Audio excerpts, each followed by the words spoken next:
రఘురామకృష్ణరాజుకి CBI shock ఇచ్చింది. బ్యాంకులు మోసం చేసిన కేసులో రఘురామకృష్ణరాజు మీద దర్యాప్తు మీద కోర్టు విధించినటువంటి స్టేని ఎత్తివేయాలని సుప్రీంకోర్టుకి సిబిఐ పిటిషన్ వేసింది సుప్రీంకోర్టులో.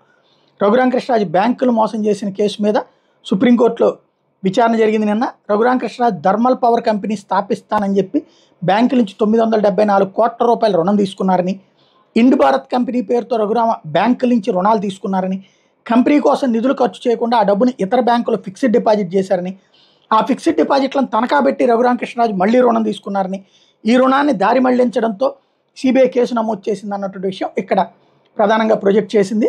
బ్యాంకులు ఇచ్చిన ఫిర్యాదు మేరకు మేము ఐపీసీ 120B, 420, 467, 468, 471 సెక్షన్ల కింద కేసు నమోదు చేశాం. దీని మీద దర్యాప్తు కొనసాగుతుంది. ఆ దర్యాప్తు మీద స్టే ఇచ్చారు. అది దేశానికి సంబంధించిన సొమ్ము కాబట్టి ఆ సొమ్ము రికవర్ చేయాలంటే, మిగతా జరగాలంటే మేము ఆల్రెడీ కొన్ని సీజ్ కూడా చేస్తున్నాం ప్రాపర్టీస్. టోటల్గా విచారణ జరగాలంటే దీని మీద కింద కోర్టు ఇచ్చినటువంటి స్టేని ఎత్తివేయాలంటూ సుప్రీంకోర్టును అప్రోచ్ అయింది సిబిఐ.